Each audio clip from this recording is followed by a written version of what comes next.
Welcome back to our UK Story YouTube channel. ඔන්න අපිට season එක මාරු වුණා. මේ මම ස්ප්‍රිං වල ඔයගලන්ට කියන පළවෙනි vlog එක.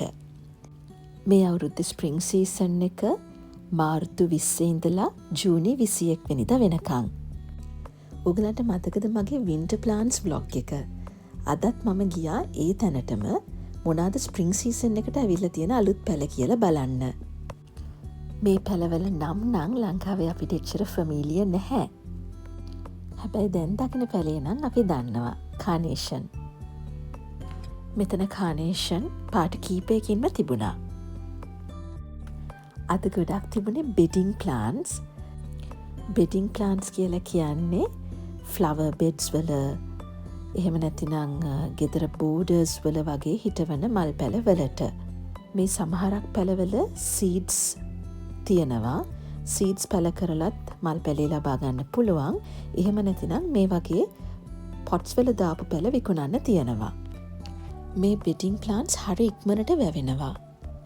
සමර් සීසන් එකේ තද අවුවට මේ මල් වල පාට අඩු වෙනවා. ඉතින් අපි අද ගත්තේ මෙන්න මේ hanging plants දෙක.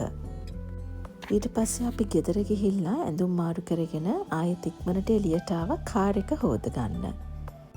රෝල කාර් වොෂ් එකට සෞම්‍යච්චර කැමති නැහැ. ඉතින් අපි මේ විදියට තමයි කාර් එක හොදගන්නේ. මේකට කියන්නේ self service car wash කියලා. vehicle එකක් හොදගන්න අවශ්‍ය කරන දේවල් මෙතන තියෙනවා. ඒකට charge කරන්නේ අපි කොච්චර වෙලාවක් ඒ දේවල් පාවිච්චි කරනවද කියන එක මත. උදාහරණයක් විදිහට අපි මේ process එකට මිනිත්තු 4ක් ගත්තොත් pound 2ක් charge වෙනවා. සෞම්‍ය පළවෙනියටම පාවිච්චි කරා bug and tar remove එක. ඊට පස්සේ මේ පාවිච්චි කරන්නේ foam brush එක. අන්තිමටම high pressure එන වතුර වලින් මුළු කාර් එකම හොදලා දැම්මා. අද සෞම්‍යට මුළු කාර් එකම හොදන්න මිනිත්තු 12ක් ගියා. ඒ කියන්නේ අපි pound 6ක් වියදම් කළා කාර් එක හොදන්න. ඉතින් සීතල කාලේ අඩු වෙනවත් එක්කම අපි බලාපොරොත්තුවෙන් ඉන්නවා අලුත් තැන්වලට යන්න. ඔයගලන්ට අලුත් vlogs අරගෙන එන්න.